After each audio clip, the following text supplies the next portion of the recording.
no idea why. It's quite enormous.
Hmm.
Hi, everybody.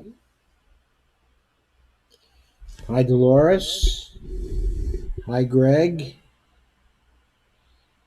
Hi, Margot, Dolores, and Greg. I'm replying to the notice in green that you all join. So, hi, Margot, too. And hi, Elizabeth. Okay, Elizabeth, thank you. I look forward to your catching me on the rerun.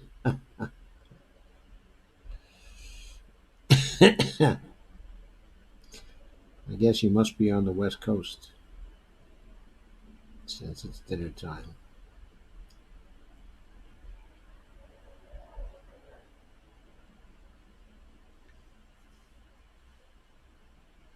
Okay, so let us wait a minute before we get started.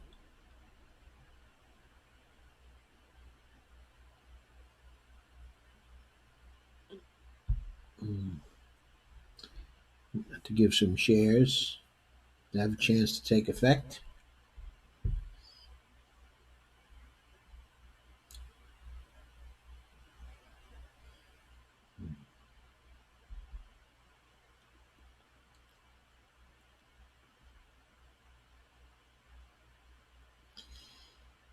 Okay, so I wanted to talk about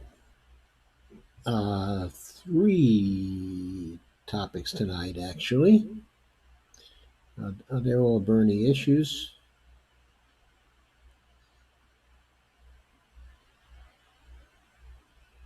The first one, okay, is a Medicare for All issue. I don't know if you can believe this, but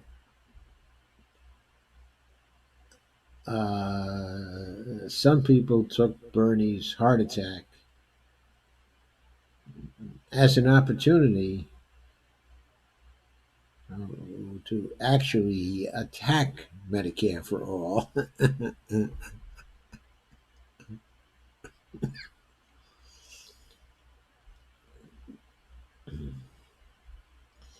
And that was really something that only a lying swine would do.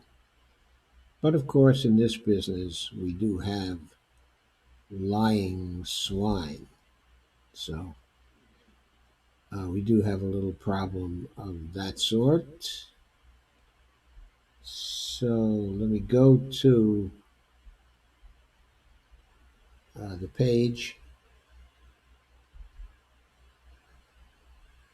which kind of reminds me of this announcer who used to be here in the Washington area some time ago. And he was known, he was somebody who covered sports, okay, and football.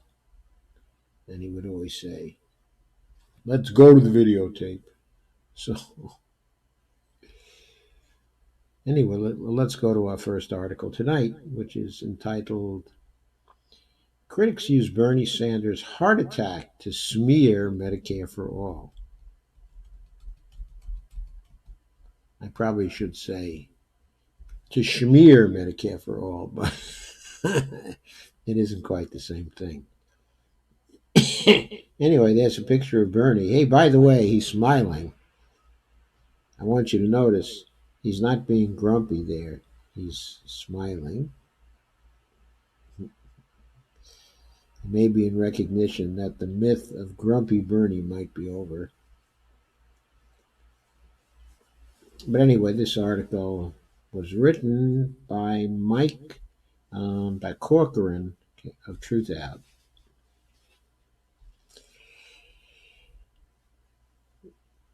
And he points to the fact that when Bernie had his heart attack last week, he used the experience to explain why he's pushing so hard for his Medicare for All plan. And the author says that the plan would expand and improve Medicare so it covers the whole country with no copays, fees, or deductibles. So let me get this on a clean look here so it's easier for you to see. Sanders' plan would expand and improve Medicare so it covers the whole country with no fees, copays, or deductibles. Quote, I am more determined than ever to fight alongside you to make health care a human right, unquote, he said in a tweet. Yet many critics of single-payer health care took a cynical approach and used Sanders' misfortune to spread blatant lies about his health care plan. The most common smears suggested Sanders, quote, would be dead, unquote, now if his health care proposal were law or if he lived in Canada, which offers its own Medicare for All system. Now, a comment like that is guaranteed to get a lot of comments from Canada these days. But anyway, here's another quote from a conservative commentator. Quote, has the appropriate amount of time passed since Sanders' heart attack scared to point out the truth that he would be dead if he had the health care plan he wants to force on Americans, unquote? Asked by Graham Allen, a conservative pundit at Blaze TV on Twitter. Now, the first thing I have to point out about this, okay, completely apart from whether he'd be dead or not, he doesn't want to force his plan on Americans. They now have their choice. They can vote for him or they can vote for somebody else. They can vote for progressives in Congress or they can vote for centrist Democrats and but for Republicans. So they have the choice to make. But if they vote for progressive Democrats or Green Party members, and they also vote for Sanders, yes, then he's going to be able to pass his bill. But it's not something that will be forced on them. It's going to be a result of a choice that they have made about who it is they want to elect for the presidency, in the full knowledge that the result would be, or likely be, a Medicare for All plan that would be passed. Anyway, next paragraph reads, the Association of American Physicians and Surgeons, AAPS, which operates a right-wing medical journal known for advocating pseudoscience, used the issue to revive conspiracies about public health care and so-called, quote, death panels, unquote. The, quote, death panels, unquote, scare originated as a misinterpretation of the Affordable Care Act based on a misreading of Dr. Zeke Emanuel's writing. Yes, if you don't remember, Dr. Zeke Emanuel is Rahm's brother. Rahm's brother. On a misreading of Dr. Zeke Emanuel's writings on end-of-life resource allocation in times of scarcity. Quote, Bernie's fans might ask whether this should apply to their favorite candidate or to themselves and their loved ones. And then goes on to say Medicare for All will clearly reallocate resources now used for the elderly. Well, it will do more than reallocate resources because I don't believe the elderly are using up all the resources that there are for healthcare in this country. Far from it. But that's another comment, another argument. That last quote was given by Jane Orient, the group's executive director, in an email sent to press outlets. That's the AAPS, okay, executive director. Okay, if you will allow me, I can't resist the cheap shot saying that I think that Ms. Orient should go there and leave us all alone here in the United States. Anyway, sorry, couldn't resist that. Wasn't very nice, I know. In the past, AAPS has promoted harmful falsehoods about AIDS, homosexuality, and the climate crisis, among other issues. Its journal's latest issue is devoted entirely to smearing Medicare for All, which it falsely claims will result in Medicare for nobody, quote unquote. Other critics claim Sanders would still be waiting for treatment or worse if he was in Canada, citing waiting times for non emergency stent replacements. Quote, under socialized medicine, Bernie would have waited weeks instead of a day, unquote. Okay. A front page mag column opined, and then said, quote, but that, but, and said that Medicare for all will kill you, unquote.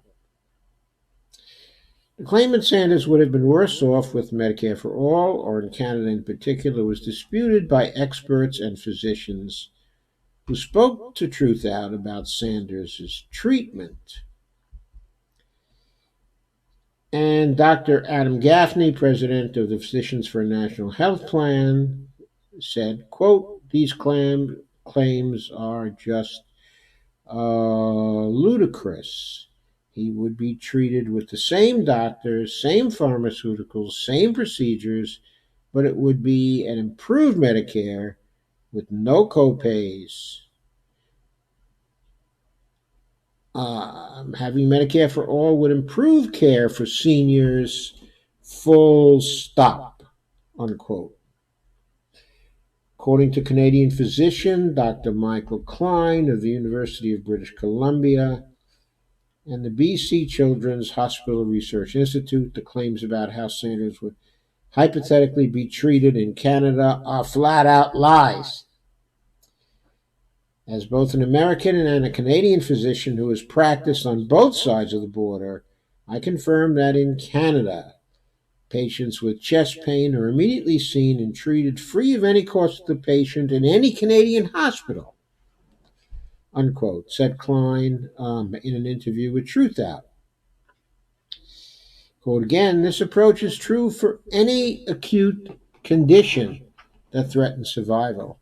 Had Sanders presented in Canada with the same symptoms, he would have received the same care in the same rapid time frame. Claims to the contrary represent deliberate disinformation.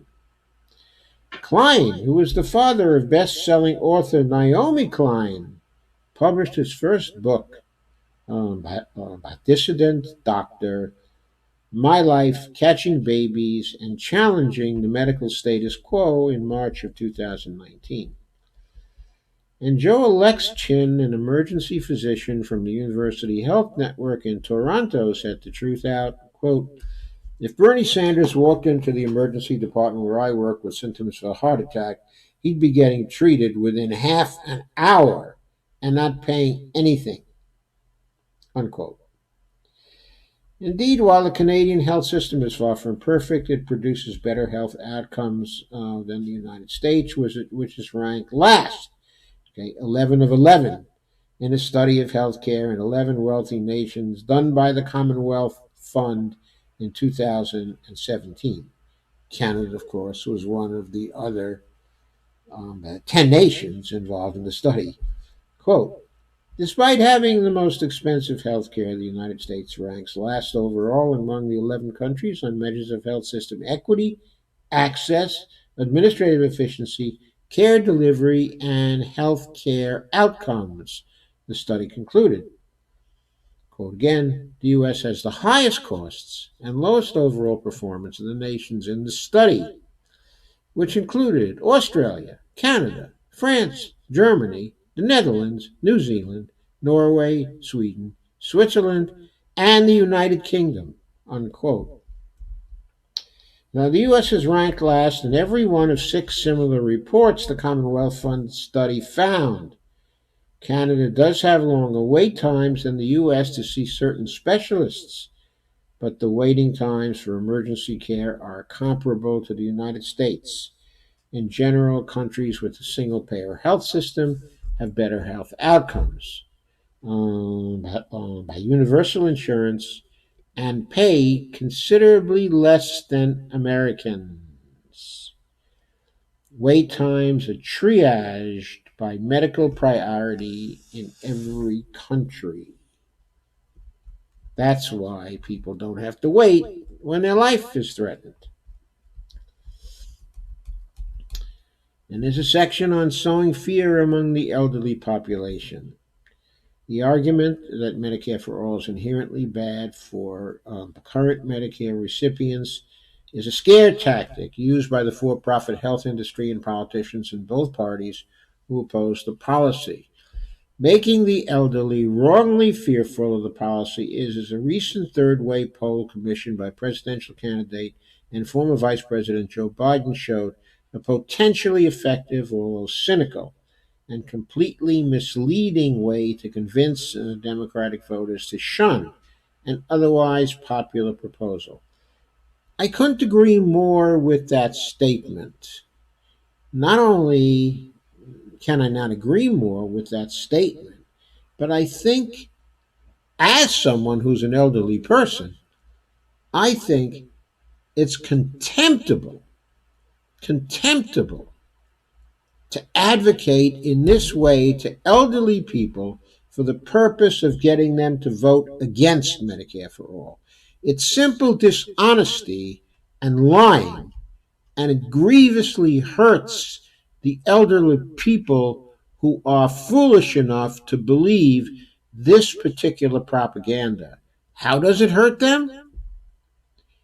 It hurts them because many elderly people currently look at the cost under the current Medicare for All program, which has copays and deductibles and premiums. And the copays and deductibles are very often high for elderly people, or the premiums for a Medicare Advantage plan, or for a Medicare Plus plan, are also high.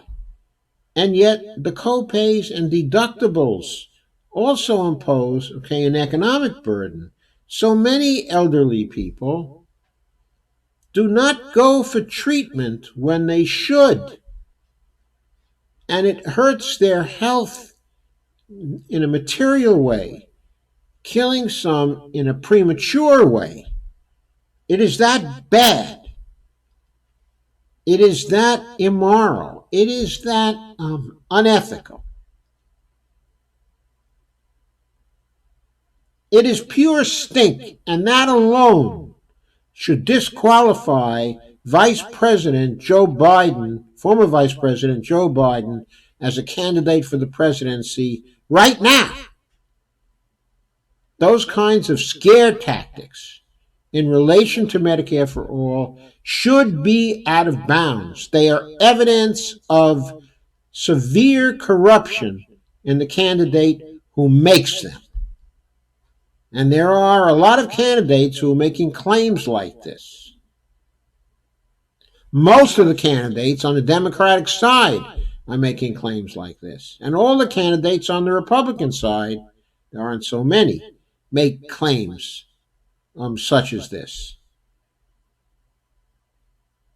When all of them know that in other nations, the kinds of problems they're talking about here for people who have something similar to a Medicare for All program never arise.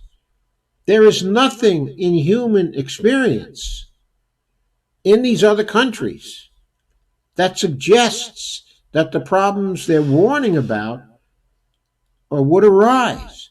So they are pure scare tactics based on lies that all these people must be aware of.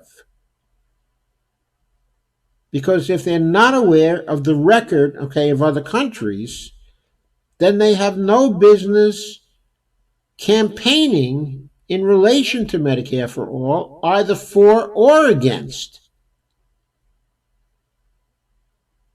It's truly despicable, and we need to make more of a fuss about how despicable it is.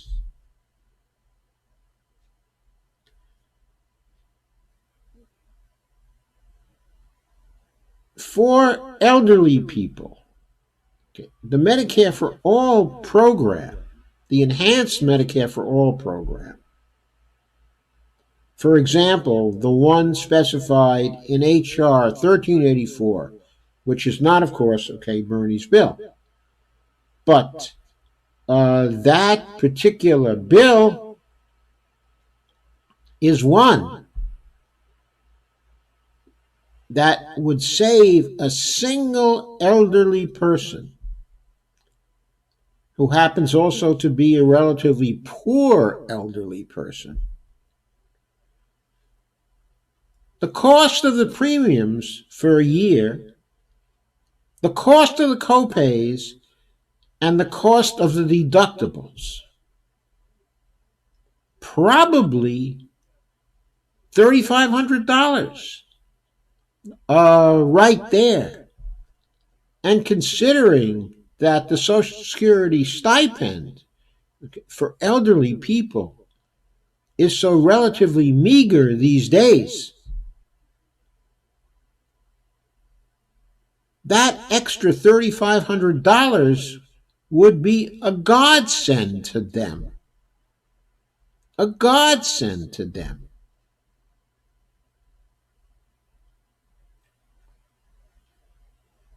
So this is simply despicable. It is taking money out of their pockets. In some cases, it takes food out of their mouths. It's despicable.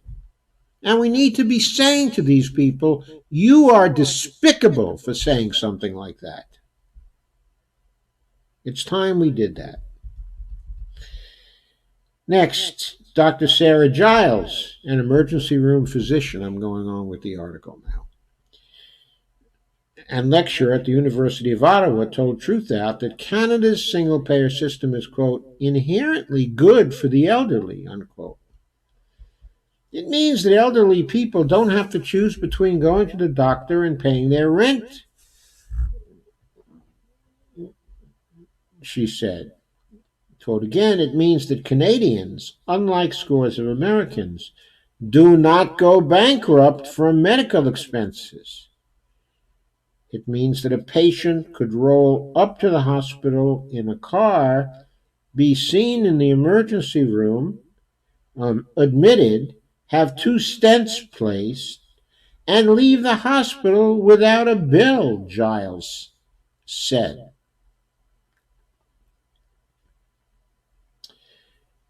What would happen if Sanders lived in Canada and heart attack in a very remote part of his home province?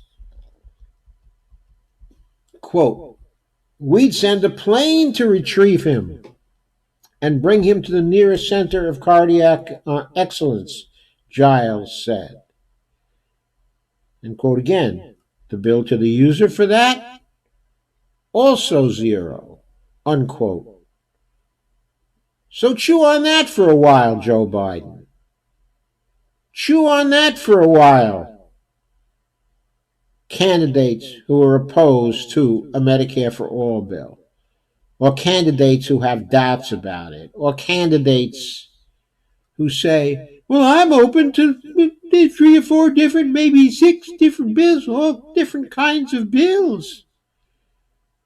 All different kinds of bills that I might approve of. But I'm for Medicare for All, don't worry. So,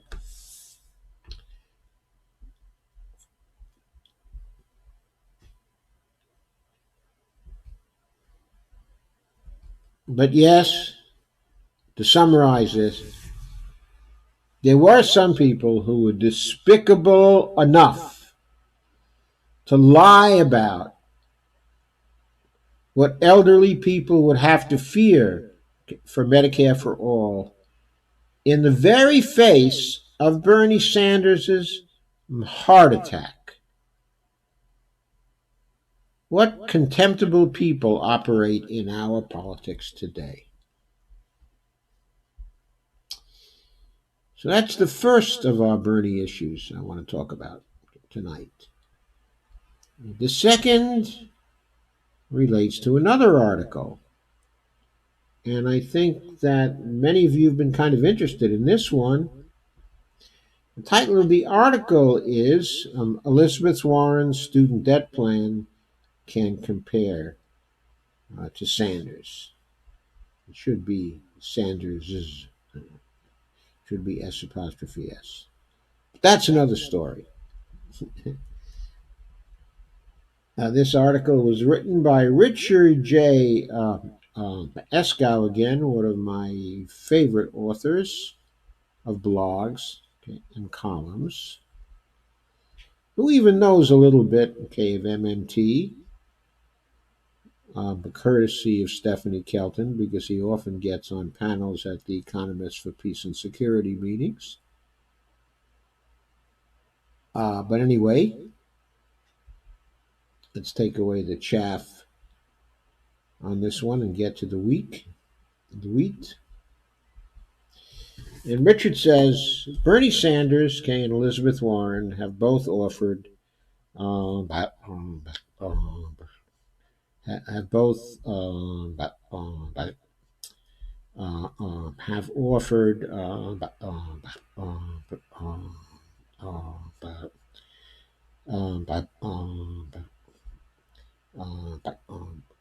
have offered proposals to cancel student debt, a nearly $1.6 trillion burden on borrowers and a major drag on the economy.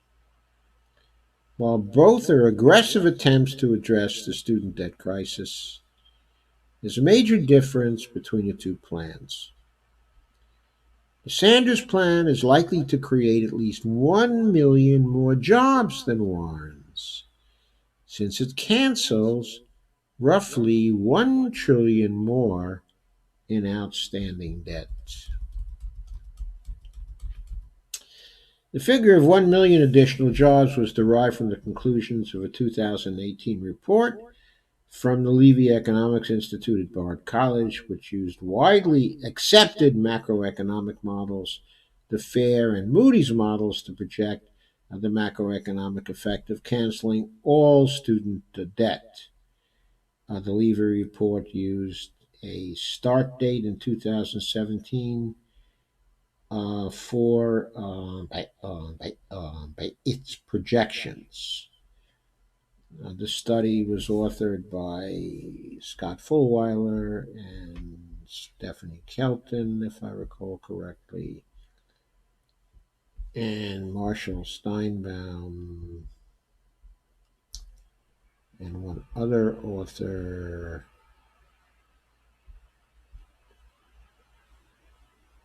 Yes, it was Catherine Ruchlin. I think I've mentioned the report here earlier, but I don't think I've gone through this article. Anyway, as the graph below shows, the models used in the Levy report show that several million jobs are created by the cancellation of all student debt. The exact amount varies depending on the economic model that was used.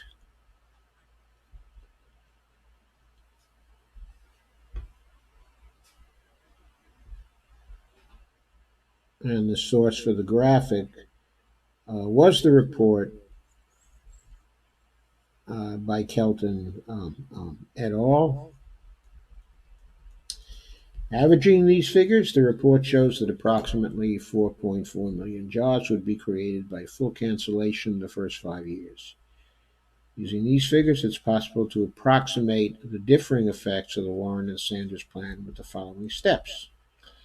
First, reducing the Levy report's numbers by 60% gives us something in the neighborhood of 2.6 million fewer jobs under Warren's plan. But given that the debt is now larger than it was in the Levy study, that number could be bumped by 10 or 15%. Calculation, however, is too crude. It's fair to assume that the stimulus effect of cancellation is greater on the lower end of the income spectrum, where urgent needs are going unmet, and would be somewhat smaller for the relatively well-off, although not wealthy households Included in the Sanders plan, the multiplier effect of government the stimulus is also likely to be smaller in the current economy. To ensure that these factors are considered, I have cut the job difference by nearly half to arrive at the figure of 1 million more jobs created with full cancellation. The idea that student debt cancellation creates jobs is intuitive as well. If 44 million student debt holders are relieved of their debt burden, they will have more money to spend each food for entertainment and other purchases. Studies have shown that student debt is also keeping younger people from forming households, which ironically means a lower benefit under the Warren plan if they're living with their parents. Household formation, which is the result of longer term thinking about affordability, in turn means the purchase of home items, cars, and houses. With those factors in mind, I asked the lead author of the Levy report whether it would be safe to say that the Sanders plan would create 1 million more jobs than the Warren plan. And Professor Stephanie Kelton of Stony Brook University replied that a full study would be required to answer the question with confidence. I think I did cover this before, but I guess it won't hurt to cover it again. But Kelton said the 1 million jobs figure looks reasonable, quote unquote. Kelton, an advisor to Senator Sanders, is also a macroeconomist and professor. She is not employed by the campaign. The article then goes into why it matters. Both proposals would create jobs for working people, and the additional 1 million from Sanders' plan would be useful. Despite today's excellent job numbers, the working economy isn't as good as the headlines would have us think. The number of open jobs, 7.2 million, is essentially unchanged from last year's and is declining slightly. That means there is relatively little pressure to pay workers more. Wage growth remains weak. It's not a great time to be a working person in this country. Biggest losers in this job economy are millennials, the same group that bears the heaviest burden of student debt. But student debt affects all adult age groups, including seniors, but falls heaviest on all those who are younger, okay, younger adults. So millennials have become the largest generation in the American workforce and are still suffering the economic consequences of entering the workforce during the Great Recession. At 1.6 trillion, full student debt cancellation rivals Trump's tax cut in its scope. It would, however, be far more effective at creating jobs and stimulating the economy, because the benefits of Trump's cut were directed toward higher earners who have much less pressure to spend. The Trump cut left the trajectory of job growth essentially unchanged. Yes, the multiplier effect of Trump's tax cut was probably in the neighborhood of 30 cents, but 30 cents for every dollar. That was probably the primary multiplier involved, which means that the tax cut averaging $150 billion a year uh, was really only more like $45 billion a year, not enough to move the needle that much. And the debate has been muddled. That distinction has been obscured in what has been, at least so far, a muddled debate. Headlines like Vice's Warren is taking her plan to cancel 75% of student debt to Congress have added to public confusion over the two plans. Warren's $640 billion proposal would in fact cancel only 40% of all outstanding student debt. The confusion has also been compounded, no doubt unintentionally, by Senator Warren's remark during her second presidential debate that her plan would, quote, cancel student debt for 95% of the people who have it, unquote. That statement, while true, could leave some listeners with the wrong impression. Warren's plan would cancel at least some student debt for 95% of debt holders and all debt for 75% of borrowers. which was the source of the erroneous headline by Vice. So Richard continues, but some borrowers owe more than others, which is why the Warren Plan leaves roughly $1 trillion in student debt in place. 25% of borrowers, more than 10 million people, would still have student debt under Warren's plan. Warren's plan, unlike Sanders's, caps the amount to be canceled at $50,000 per person. Figure is progressively reduced for income above $100,000 per year per household until it reaches $250,000, at which point no cancellation is offered. But households making $100,000 a year aren't necessarily prosperous, especially not in New York City or LA or San Francisco. While they're not impoverished, working couples, say a bus driver and school teacher making $51,000 each, aren't especially well off by most standards, especially if they're raising children. If one or more children with student debt lives and works at home, their added income would further reduce the debt relief to a family that may well be struggling. The desire to limit debt reductions for these households may have some tactical vote-seeking value, especially in a political culture that has directed intra-middle class resentment towards workers who are better off rather than the wealthy. That doesn't make it the best policy for working people of any age, race, or income level. In fact, because of its limits, Warren's plan would have a significantly smaller stimulus effect and would therefore help all workers somewhat less. Yes, it wouldn't put enough pressure on the labor market to cause a serious rise in wages. The roots of opposition, the point needs to be reiterated. Full student debt cancellation of the kind Sanders is proposing would create at least 1 million more jobs in the Warren plan. Why then would the progressives oppose it? Some of the liberal opposition is often grounded in the mistaken belief that Warren's plan would do more to reduce the racial wealth gap than Sanders. The opposite is true. Full cancellation would reduce the racial wealth gap more than Warren's plan would, as economist Marshall Steinbaum, a co-author of the Levy Report, later concluded. Quote, the more debt cancellation there is, the more racial inequality is reduced, at least among the plans that have actually been proposed. There is also a deep attachment to targeted economic programs in certain liberal circles based on the sense that government programs should be focused solely on individuals in dire need. I wrote an essay in the American Prospect on that topic. For student debt cancellation, this is often framed as a desire to avoid helping the wealthy, quote unquote.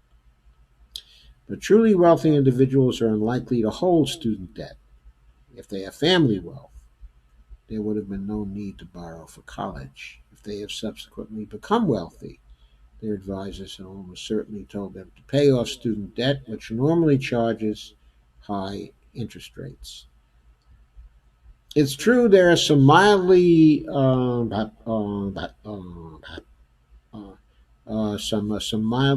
prosperous professionals who hold a large amount of student debt, but it takes a strange moral logic to deny jobs for 1 million working people out of fear that, say, a well-to-do orthodontist on Long Island might get a break she doesn't actually deserve.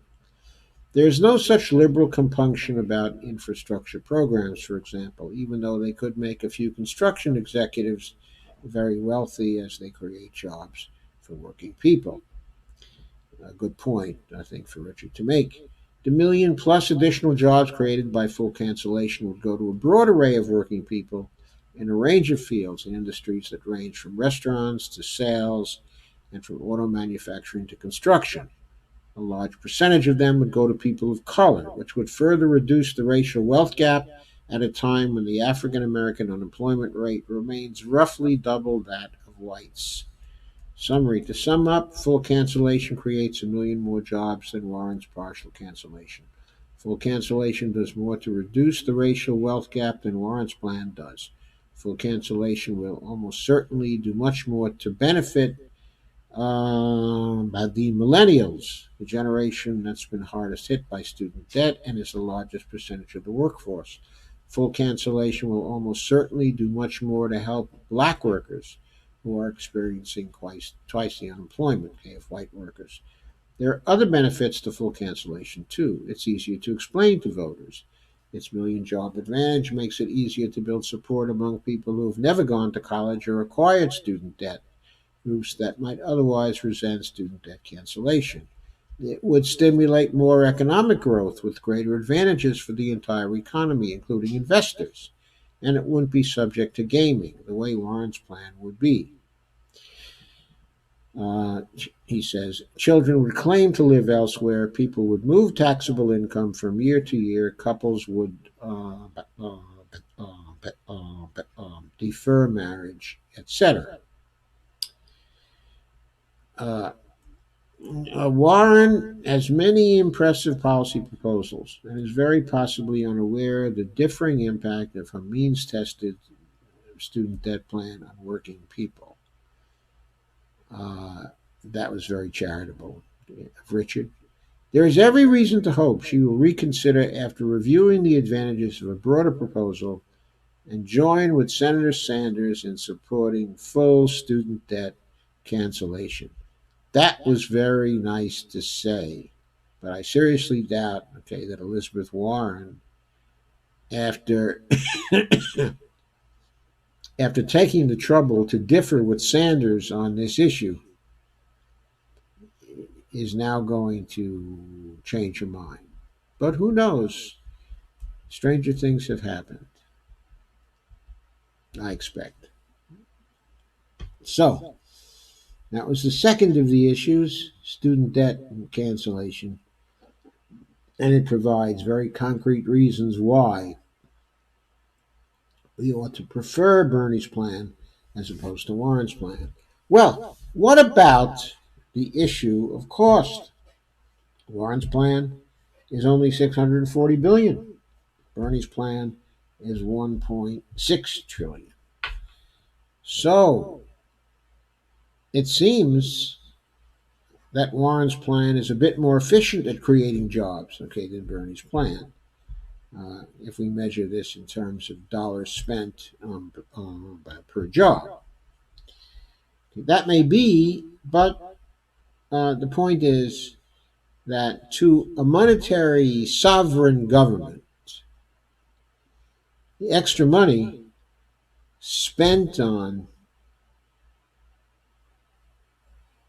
student debt but cancellation in Bernie's plan is amply justified by the greater effect it has on eliminating unemployment.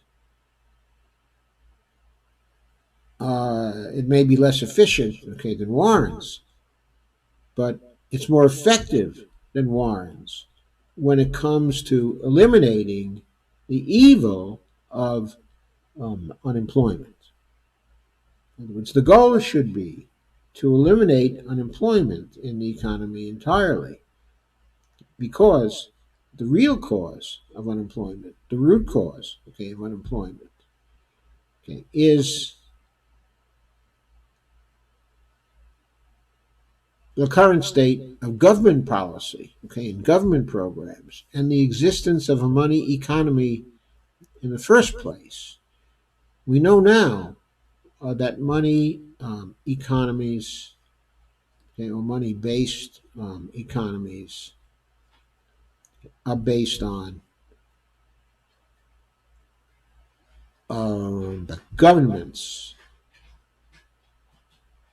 actually creating currencies and adopting money as the basis of the economy. The necessary consequence of that is that in order to be in the economy, people need to work for money so they can pay by their taxes. But in monetarily sovereign economies, the government is the ultimate source, okay, of money. So the base reason why there is unemployment is because the government has not distributed enough money to people. So it's government policy that has created a lack of full employment, and therefore it's the responsibility of government.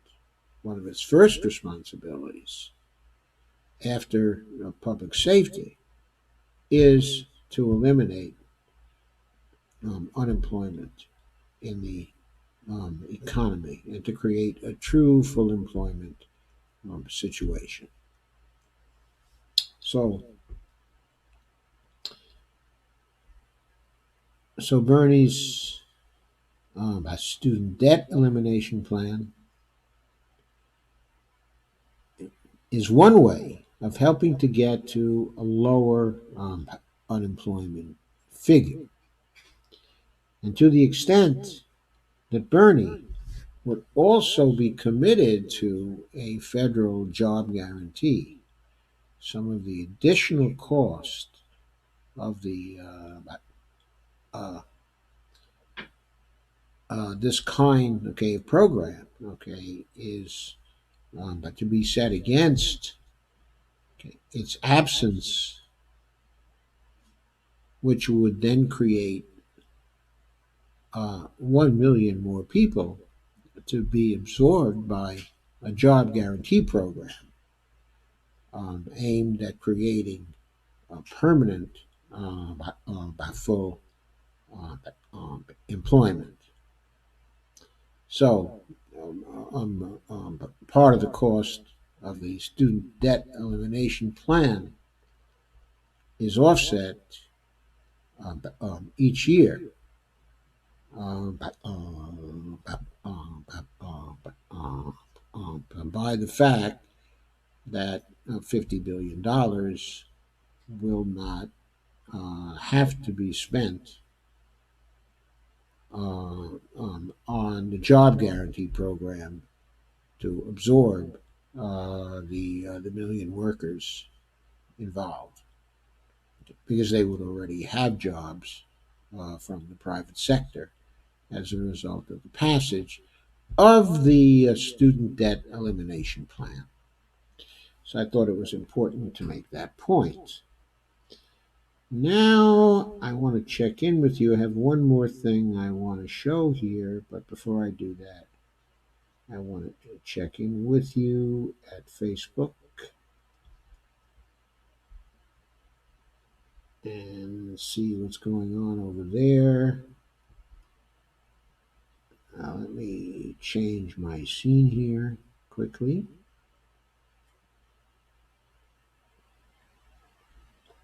There we go.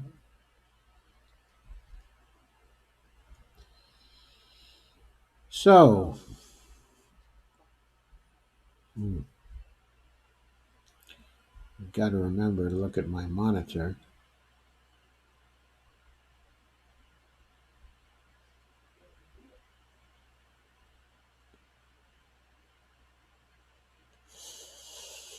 So my daughter Devora has joined, Bonnie has joined. Hi, honey. Jimmy Sunderland joined. Sam Hollenbeck joined. Hi, Sam. Hope you're having a good night. Steve DeVore said, works for me. Amber Lee, Amber Lee Aurora Grigo has joined. Hi, Amber Lee. Nice to see you. Again, Sam Hollenbeck says, clicked on get notified when Dr. Joe goes live next. And Gary Hauk has joined. Hi, Gary. And Margaret Ames has joined. Welcome to you both. Greg Mallard says, oh, Naomi Klein is an amazing author. She certainly is. And altogether a great woman, apparently, to whom we owe much for raising consciousness about the environmental and climate crises. Gary says Bernie's plan is the healthcare system we must have. I think actually I think that the Jayapal's plan, which of course is very similar to Bernie's plan, okay, but a little different, I think that's actually a little better. And so I'd say that's the plan on the table right now that we must have. And I hope that Bernie, if he gets into the presidency, would recognize that and would defer to her plan rather than to go ahead with his. Steve said, I chalk it up to neoliberalism, and that's the last thing America needs again. Absolutely. I chalk it up to neoliberalism too.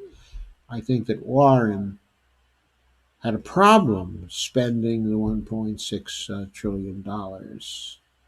And Bernie, because he understands MMT in part, has no problem with spending the $1.6 trillion dollars. He knows to get all the good things done that he wants to get done, he's going to have to spend a lot more than that.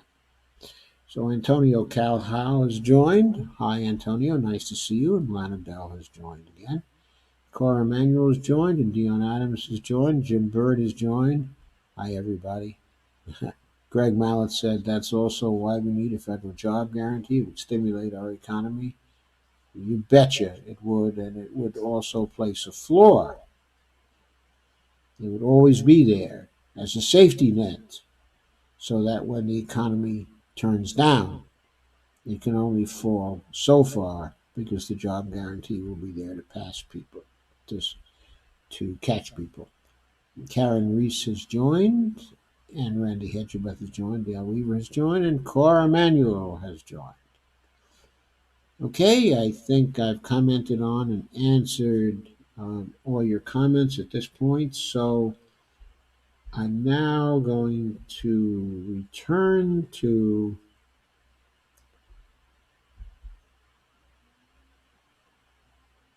well, before I do that, I guess I'm going to take this opportunity to remind you to please share, like, and subscribe, and please become a patron at www.patreon.com/show_Firestone. Now, let me go back to my share page here and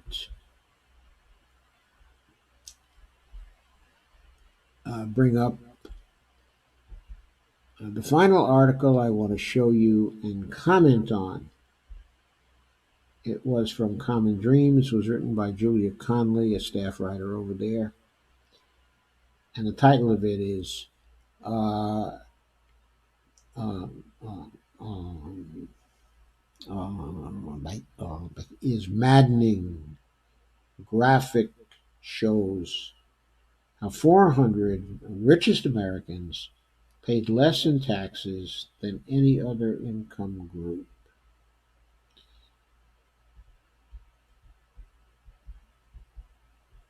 It was by Julia Conley, and she says the American dream is a pyramid scheme. Okay, it begins for the first time in U.S. history. The 400. Let me clear away this. Here we go. First time in U.S. history, the 400 wealthiest Americans paid less in taxes last year than people in any other income group, thanks to the decades of tax cuts and loopholes benefiting the rich. A year after the Republican tax plan, often called the hashtag GOP tax scam by critics, was passed into law, the richest people in the country were subject to a 23% rate in local, state, and federal taxes. As New York Times columnist Dave Lenhart showed Sunday in a graphic accompanying his op-ed, quote, the rich really do pay lower taxes than you, unquote. The tax rate that wealthy Americans are forced to pay has plummeted over the last 7 decades, over 70 years, while middle-income households have paid roughly the same share of their incomes each year. In 1950, rich Americans paid 70% of their income in taxes. a system that Representative Alexandria Ocasio-Cortez has suggested returning to by drawing derision from conservatives. By 1980, the 400 wealthiest people paid 47% of their incomes in taxes. Lenhart called the trend, uh, um, said the trend was maddening, quote unquote. Inequality is driven by policy choices, not some inherent laws of nature, unquote.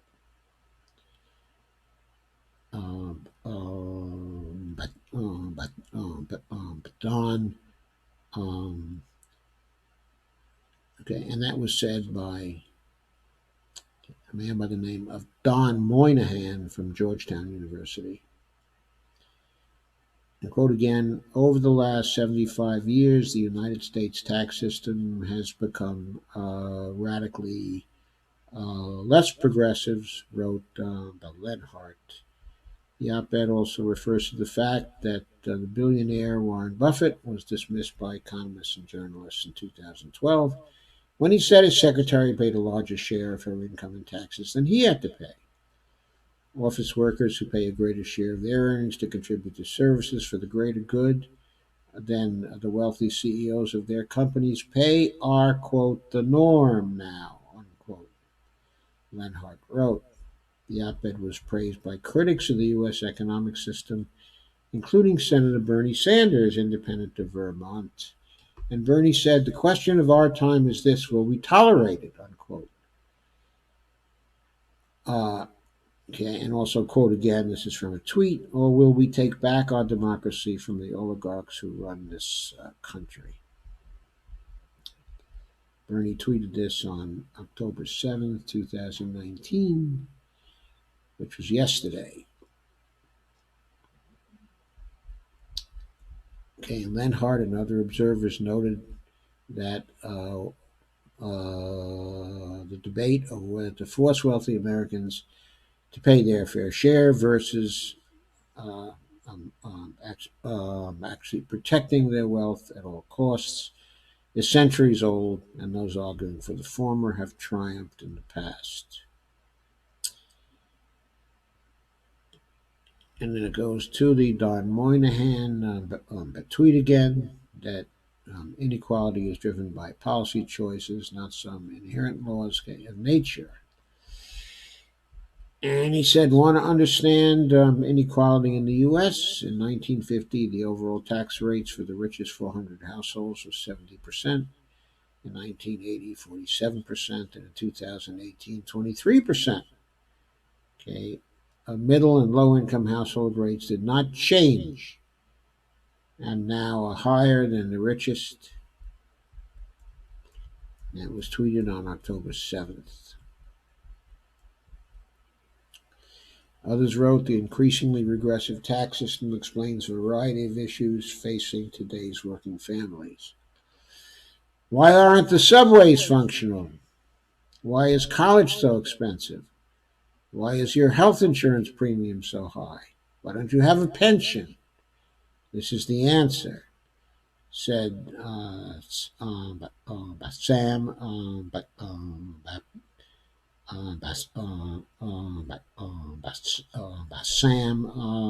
Biederman on October 7th, 2019. He tweeted that out. And Kate Aronoff said, what a crazy coincidence that carbon emissions have exploded over the same period that the wealthy have been allowed to hoard more and more wealth. Wonder if there might be a connection there. On the same day Lenhart published his op-ed, CNBC released a report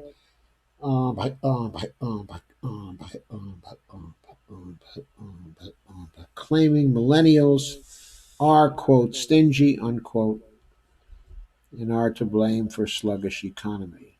In the opening paragraph, Pippa Stevens suggested both that the millennials spend too much money on avocado toast and that they save too much of their income. Someone ought to tell Pippa that avocado toast costs less than hamburgers at the same restaurant. Now, of course, hamburgers, okay, if you go to McDonald's, are cheaper, but that's only mystery meat and probably unsafe to eat. But if you go to a place that serves the avocado toast, trust me, hamburger costs more. Anyway, millennials, the selfie obsessed, the avocado toast loving generation. Oh, somehow it's bad to like avocado toast. Might be behind slower economic growth. I got two avocados in the next room. I'm going to make an avocado dish. I'm going to make an avocado dip out of them, not avocado toast. According to a research note last week from Raymond James, this new generation, scarred by the financial crisis, is saving more than the free spending boomers did before them. And it's causing an economic imbalance. That is the truth.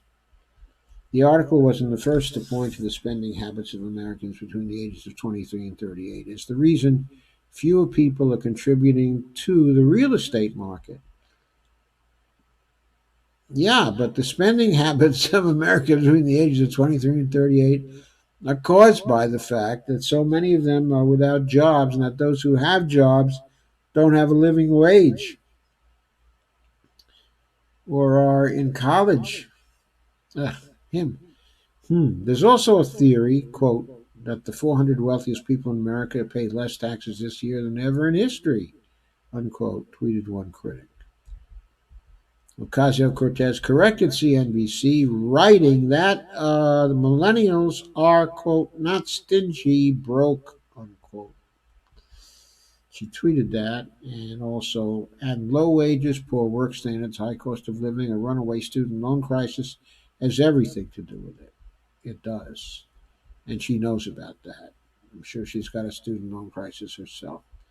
Instead of blaming young Americans for slowing economy, tweeted Disney executive John Drake, quote, why don't the 400 wealthiest people in the U.S. who received a giant tax cut stimulate the economy through spending, unquote.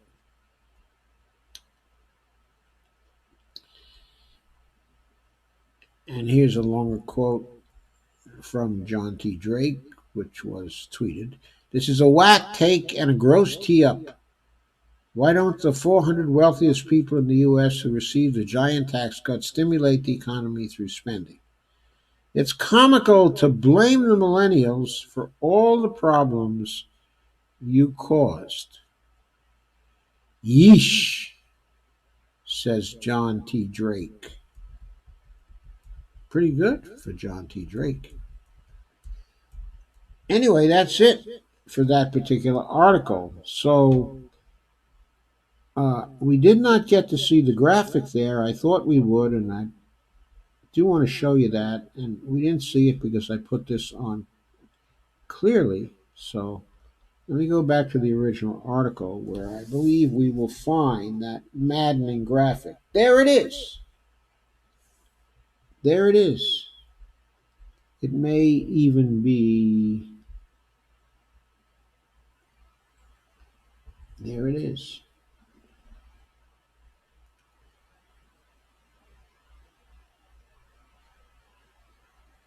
There it is. It's a GIF.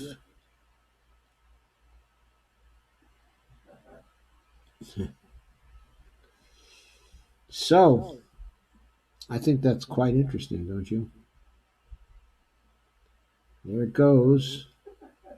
It's down and down and down and down and down until the highest income group is now paying roughly the same as the lowest income group. Watch that story again. There it goes. It is maddening, isn't it? It's maddening.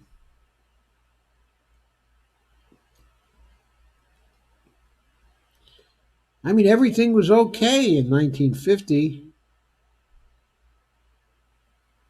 It even wasn't bad even at the end of the Eisenhower administration, by early 1960, it wasn't bad.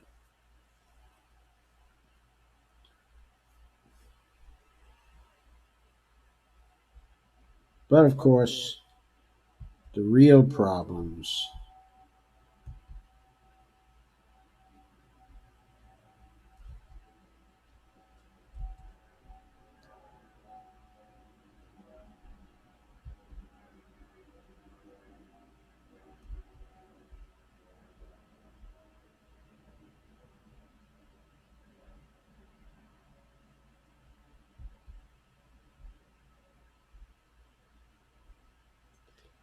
Anyway, you have the picture. You have the picture. It's a declining percentage of their income that the very richest Americans have had to pay.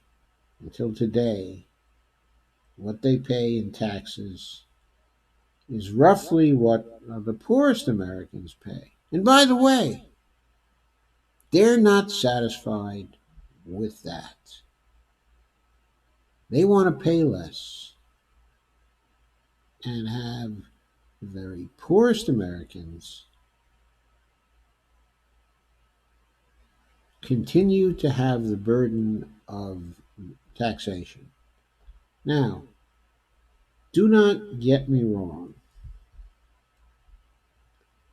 I certainly believe that rather strongly that in our government, taxes do not fund spending. But I also know that taxation creates the policy space that is often needed for government spending. We have a lot of government spending to do these days. And we need to have the rich people assuming their fair tax burdens to help us to create that policy space. And these burdens have to be progressive in nature if we're to have a democratic government.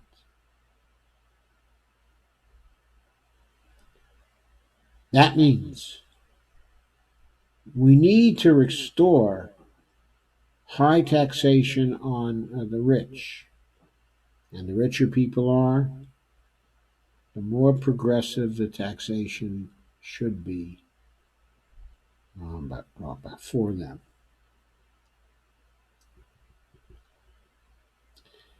It's not a punishment for getting rich. It's just a necessity to keep our society going and to return it to a more democratic state than it is in right now. So that's what we need to do. And that's a Bernie issue.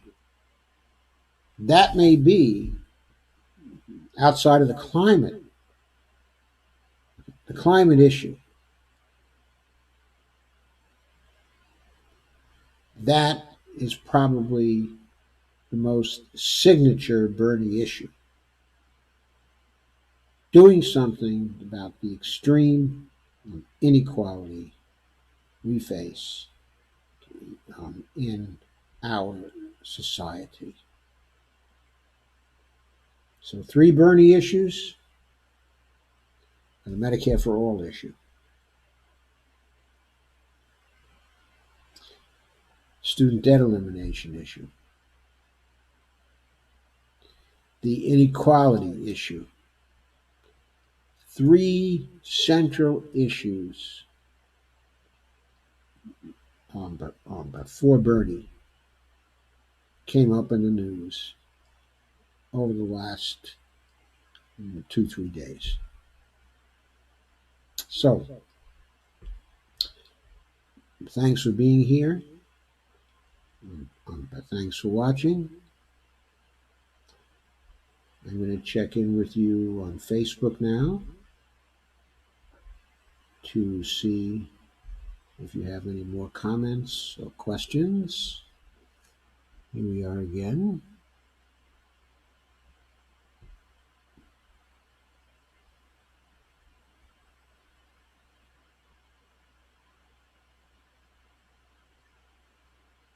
And Cora Manuel here. Greg says we need to end the 40 years of neoliberalism we've dealt with for far too long. Matt Nelson says good evening.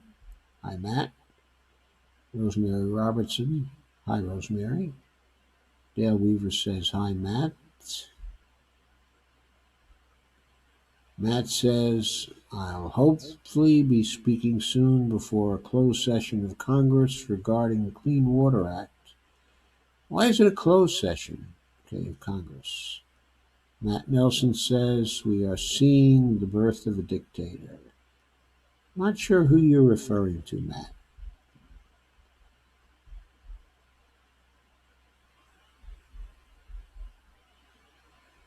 Ernest Jones joined, and Matt pointed out that he's a climatologist. I think that's what you're saying, Matt, aren't you? Cora Emanuel says, they used to claim we had representation because we were taxed, but now they want us to feel like we have very little representation and we're shouldering the burden of paying for federal spending. We're shouldering the burden of making space, policy space, for federal spending. Or policy space for tax cuts for the rich. One can look at it that way too. And Dolores Pierce says thank you. And Matt Nelson says the climate is the one issue that supersedes them all. The climate emergency is the one issue that supersedes them all, is what I would say. But even though it supersedes them all, if we hope to be successful in meeting the climate emergency, then our collective effort to meet that particular emergency is going to have to be an effort that actually delivers climate justice and social justice and political justice to everybody. It has to be a transition that is just. Matt said, I was informed it was a closed session because of the protesting they expect, because of the protesting they deserve.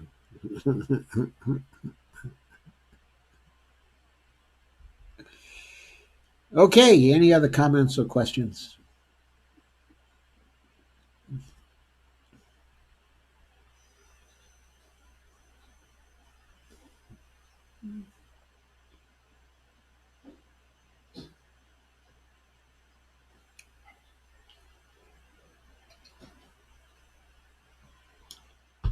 Well, by the way, I took in a town hall of Tulsi Gabbard's today. Unfortunately,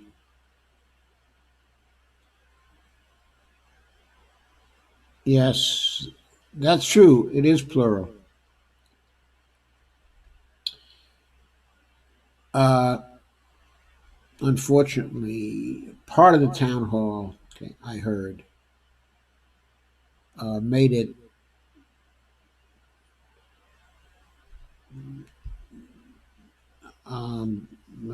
sounded almost like I was at a Peter G. Peterson Foundation meeting. where I heard about how serious the debt was as an issue, and how we had to pay for things, which then actually developed into a discussion of how we were going to pay for things uh, by cutting the military. Well, cutting the military is a good idea for many reasons, but we cannot cut the military enough to provide the funds. I did say Peterson, Lana. I did say the Peter G. Peterson Foundation, because some of what she said sounded like she was talking to the Peter G. Peterson Foundation. Anyway, we could take away all 750 billion or so, okay, of the money that uh, we now are allocating to the DoD, and it still would not be enough to create the space we need to fund our efforts to get the climate emergency under control. Sarah Williams has joined, and Lana says, sigh, getting annoyed with Tulsi, and now she supposedly has her own version, okay, of a Medicare for all bill with options, quote unquote. Yes, supposedly she has, okay, as Nico House has been telling us. I'm anxious to see it when she writes it out. I'm anxious to see what her plan is and see what it says. I have the feeling that it probably won't be as bad as some of the others are settling on, that it will somehow make an attempt, okay, to provide all the services that anyone might need as part of the Medicare for all part of it, so that it may have the equivalent of no premiums, no copays, okay, and no deductibles in there, okay, for ordinary people who are looking for basic services and for anything they might need, any kind of treatment, okay, that they might need, any kind of pharmaceuticals, okay, they might need. So here the devil is in the details, and we have to know what she means by options, or what she means by choice. And we don't really know that yet. So I hold my fire on that for now, okay, until we see what it is. Anyway, her talk was a really good one when it came to talking civil liberties, when it came to whistleblowers, when it came to ending the wars, the regime change wars. She was good on all those things. She was pretty good on the climate emergency, too. But when it came to fiscal matters, I'm sorry. I think that Tulsi Gabbard is an ignoramus when it comes to fiscal matters. She is old school all the way. And the frightening thing is, she's real smart. I think she knows that she's real smart. And that's a danger when you don't know the basics of what you're talking about. She probably thinks she has the fiscal stuff all figured out. But her foundations, the foundations for her thinking about that are ignorance.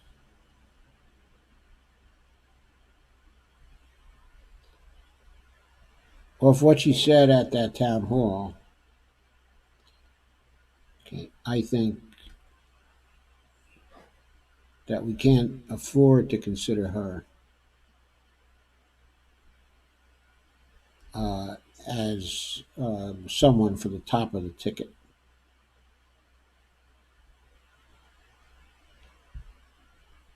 Anyway, I just thought I'd kind of throw that in because I happened to catch the town hall today. And of course, I was quite impressed with some of the parts of it. Okay, I spoke about, and very unimpressed when she did her fiscal stuff. Very unimpressed. Okay, it's kind of the witching hour for me, so this is the last call for comments and questions.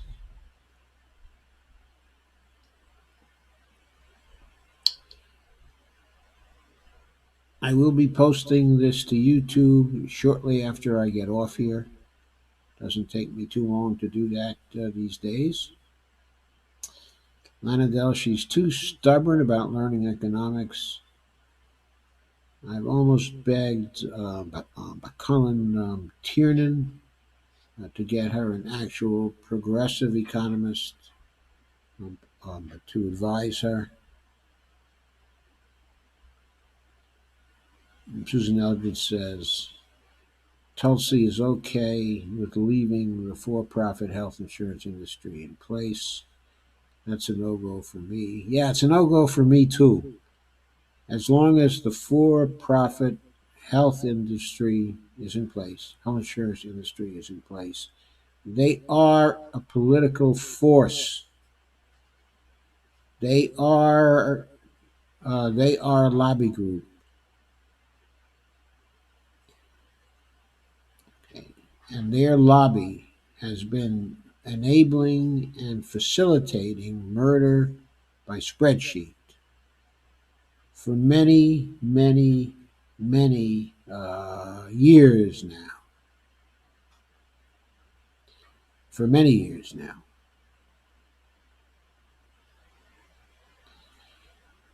And we just can't have it anymore. We need that industry to go.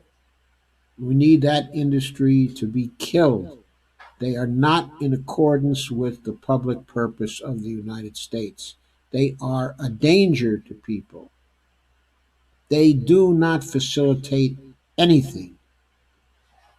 We need to end them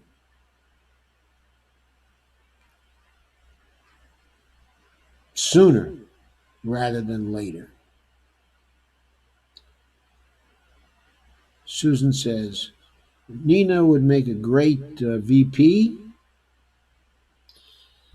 She would indeed. She'd make a great and loyal VP for Bernie. And by the time, and if something happened to him during his time in office,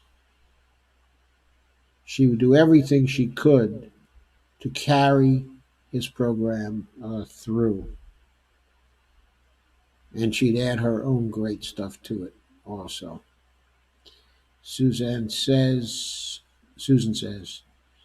EW is getting flack for saying she was fired because she was pregnant, but the records show otherwise.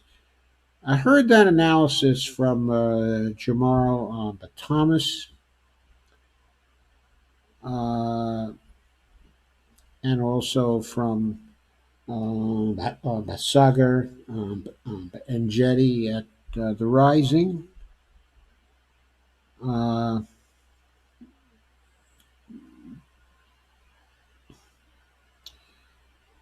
Okay, and I thought possibly that might be overdrawn a little bit. The records do show otherwise, but she may have actually made a decision about what she would do because the organization had a policy with respect to people who were pregnant, and she expected them to enforce that policy on her. So that is what actually may have motivated her to turn down that offer. Because if she wasn't sure that the offer was made, okay, in good faith, because, well, if she wasn't sure they knew about her pregnancy when they made that offer, and she thought it might actually come up, okay, as an issue later, it could be the case because uh, that there's no conflict actually between the records and the conflicting stories that she has told about that, on various but different occasions. Now, I'm not trying to defend her, okay, across the board on this one. The dishonesty she showed in saying the things she did about Hillary Clinton, which were, okay, her obvious opinion in some of the earlier days in her career,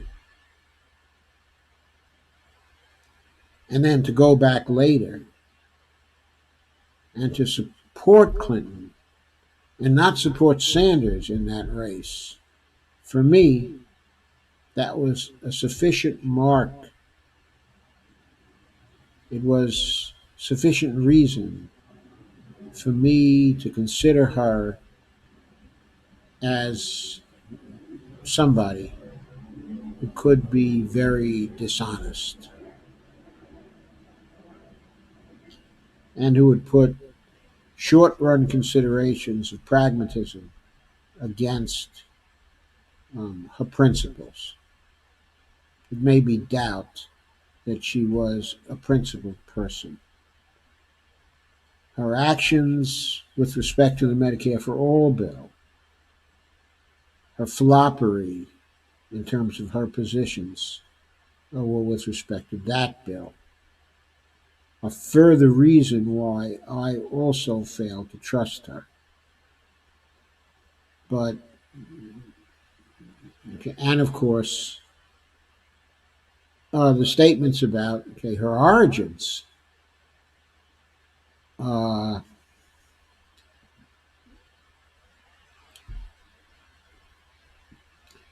okay, I'm not sure she was being dishonest about that. She may well have believed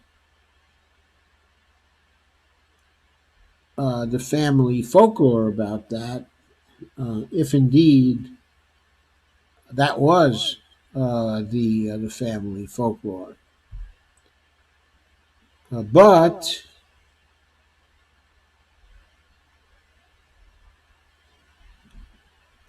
she now goes right on claiming that she told the truth there, even though now she's taken a DNA test and it's shown that even though she may have thought that she was telling the truth, that what she believed actually was not the truth.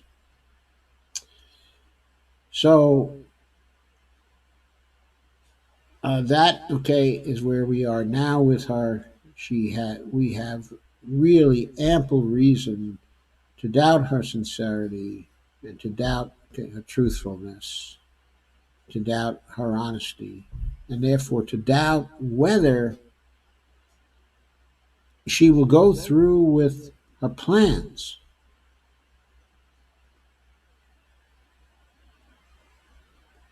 Susan points out she also said, okay, that Medicare for All was just a framework and not but specific enough when she knows that it is not the truth because she co-sponsored Bernie's bill.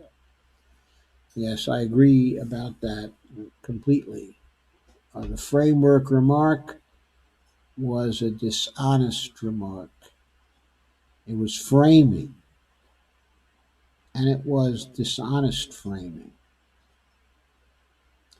It was muddying the water about the Medicare for All bill so she could escape from her commitment to Medicare for All that she previously made. Susan also says, I only trust Nina with Bernie's agenda.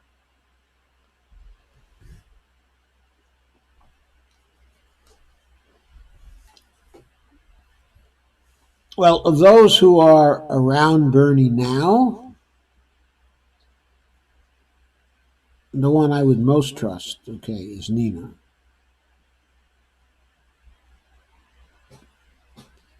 Yes, I certainly agree about that. When it comes to carrying forward his agenda, and when it comes to a politician, okay, there are others around him I would trust, okay, to do that, but they're not actual politicians. Like, for example, Cornel West, for one, but also Stephanie Kelton, okay, for another. So that's just some further remarks on that. Susan says, I don't trust her. And she says, it's very disappointing. I figure you're still referring to Warren, Susan.